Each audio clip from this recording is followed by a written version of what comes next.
You, Chris, and I know you're excited about our guest. Yeah, super excited for our guest today. I have the pleasure of introducing Chanel Henry, who is going to talk to us today about the entrepreneur imposter syndrome, something that we've all gone through at least once or twice during our time. And she's built a wonderful consulting and coaching business around helping the entrepreneur in their mindset and helping them get to those next great milestones that they need to. So thanks for coming on, Chanel.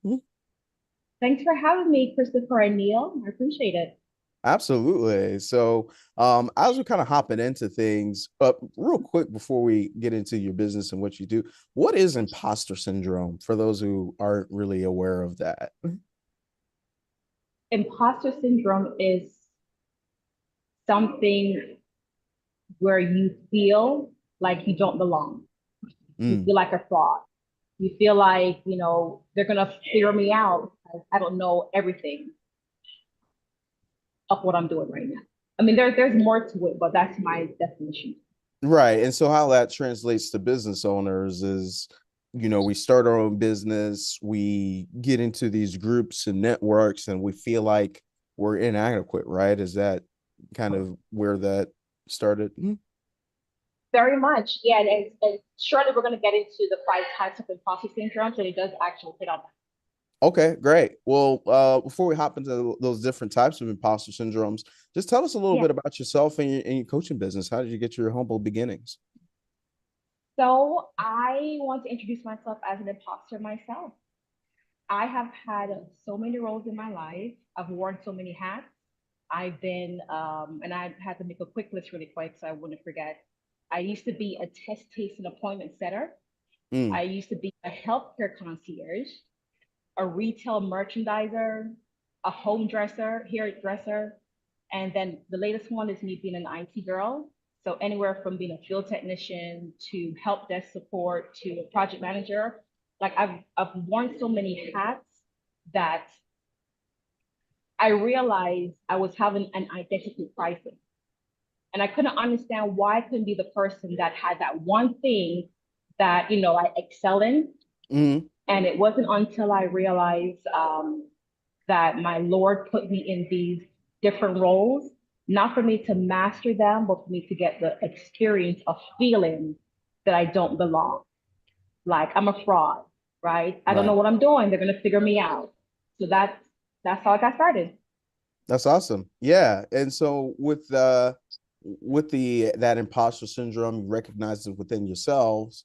I imagine you started talking to others, right? To sort of understand, okay, this isn't just local to me. Everyone's sort of experiencing. Is that right? Everybody that I speak to, like it doesn't matter if I'm at work or on the street, and people who are in their positions, they question themselves as well. Even though they look confident, they talk confidently, but there's something that they always have like, am I really supposed to be here? So, and it's even people you wouldn't even like think would talk like that. So it's Mhm. everywhere. Okay. And that's a great point you were talking about. The imposter syndrome is the fact is a lot of times it's the other coaches around or the other noise on social media or other people providing advice that provide Yeah. makes us have that imposter syndrome, right? Yes. You see so many things out there, and it's like, well, I don't have what they have. I must be doing something wrong. Right. Or we're going to follow their advice without even following our gut instinct. Mm. That's a good one. Yeah. Okay. Yeah. So with that being said, you see this problem. How has sort of your vision evolved from when you first figured out what was going on to how you're helping business owners today? So I actually came up with this great program. It's a five-step program where I wanted to kind of put myself into it as well. So I made it a little bit more gamified.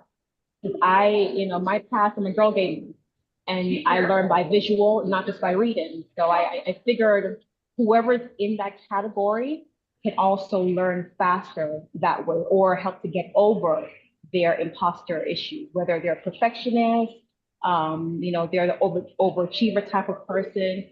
Right. I came up with a type of program to help them out.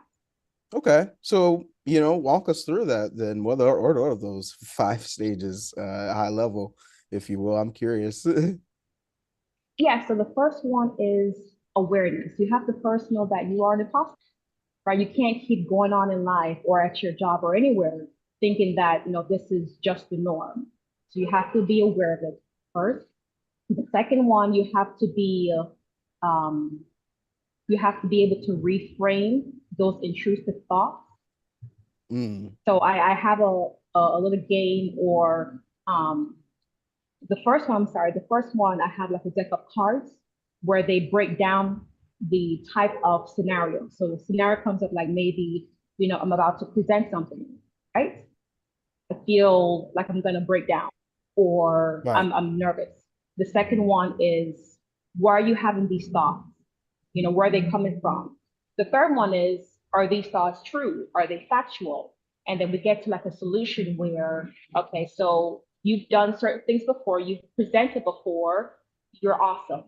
And I can get more into it once I, elaborate more on the program on my page, but it really breaks down those little nuggets that gets us to that imposter stage. Yeah, no, I love the way you broke it down. Yeah, because it's like you're not the imposter syndrome is not a blanket thing. It has to do with my ability to do something in that moment, whether it's go pitch Yep. to an investor, go build this product, or whatever the case, or whatever that moment calls of me.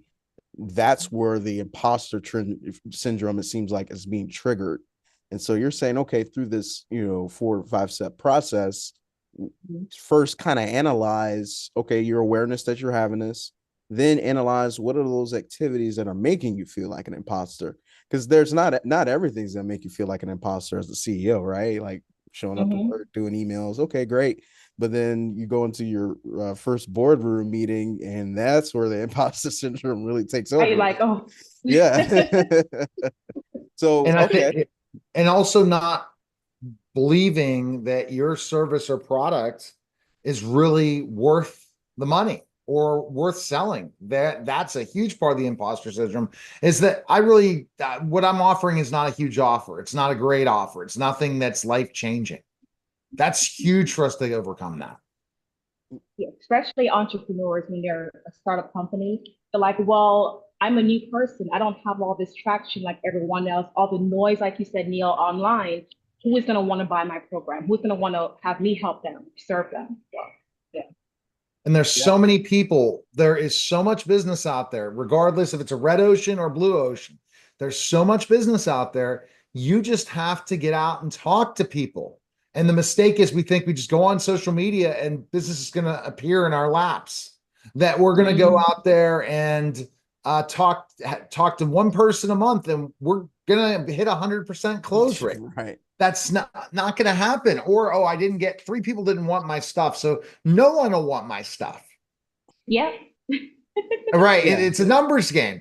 If we're hitting the best thing from introduction to final meeting, 20% we should be closing. That's not a great percentage, but ultimately, if you can take those no's and you can continue to provide great offers, your business will grow. And it's 20% in anything. It's 20% in any digital product, anything. 200, 100 people visit your website, 10 people will probably potentially be interested, and you're going to close Mhm. or 20%, and it's even less. So Right. people just have to understand it's about going out there and putting it out there and not being shamed. Right, Chris? Oh yeah, Yeah. absolutely. When I first started my very first company, the imposter syndrome was very real. And Yeah. I don't know if, and maybe you could speak to this a little bit, Chanel, too. With imposter syndrome, right? Sort of that fear of anxiety kind of comes on you, and you have the other idea comes in your brain, quit, right? How Tell me about sort of what the impact you have seen with imposter syndrome has done to negatively affect people, an entrepreneur's ability to perform, even if they're new, right? To not start. Like before they even start, they're having these intrusive thoughts saying, like I can't do this. I'm gonna forget what I'm gonna say. Like it's a real thing. And I was actually at a networking event about 2 months ago, and I found myself in that very, moment where it was maybe like 4,000 people there. I was by myself, and I see all these prestige people with their, their companies. They know what to say. They're dressed well, and here I am. I'm like, I'm Coach now. So we all go through that. We do. Yeah. And the fact that it is very human, right? It's not something Very, that, is just local to you. I yeah. think probably every entrepreneur probably has had that moment, right? Every Um, single one, yeah. yeah. No, that's incredibly important. So tell us about, aside from, getting over the imposter syndrome, what are some other things your coaching practices is doing to really help businesses and thrive? Are you facilitating just more workshops, or what are sort of the future of what you see your coaching business doing?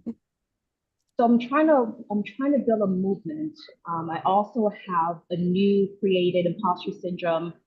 I call it my future imposter survivors, Mm, where it's a community, because I've looked online before just to see what was out there. And I saw other types of forums that people would talk about what they go through, but there was no really help. There was no like a real community that says, hey, it's okay, or someone for them to talk to. So I want to create that.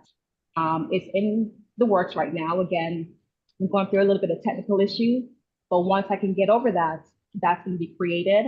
And I do see future workshops in my horizon. I have to okay. plan it out to see how that works.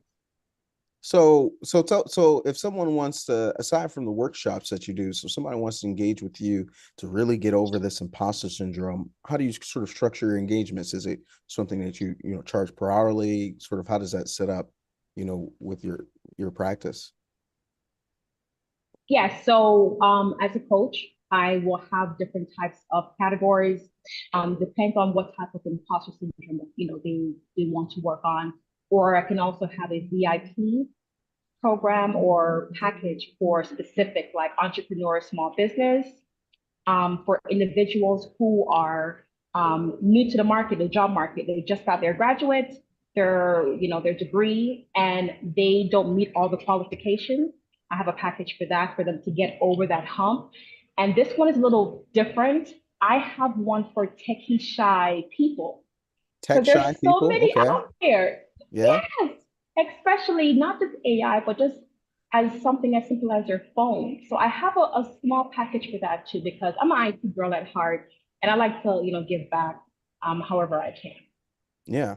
Oh, we love that. And it sounds like one of the big ways to defeat imposter syndrome is community, right? Yeah, Being able to yeah, share with others, your stories. And we say all the time, like, entrepreneurship is a very lonely road, right? But it is you don't have to do it by yourself.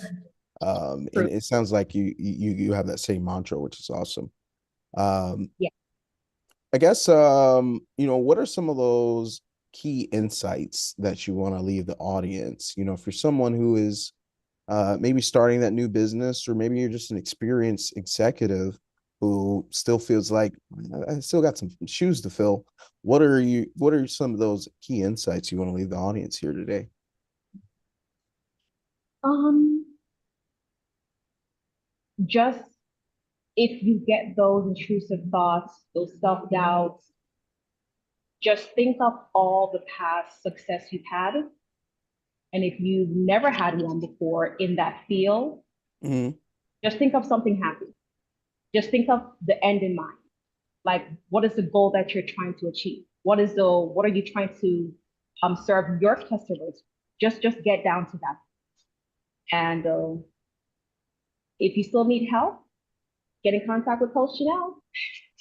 That's That's right. fabulous. It's fabulous, Chris. And it's the thing is people need to have this, especially they've gone through the grind, gone through the and there's an ideal coach for coach consultant for everyone, where that person they feel comfortable to speak with. They're comfortable to ask these questions, to say, what are my biggest challenges? What am I facing that is just insurmountable? And getting started is probably one of the most insurmountable things, or going and getting it going and quitting.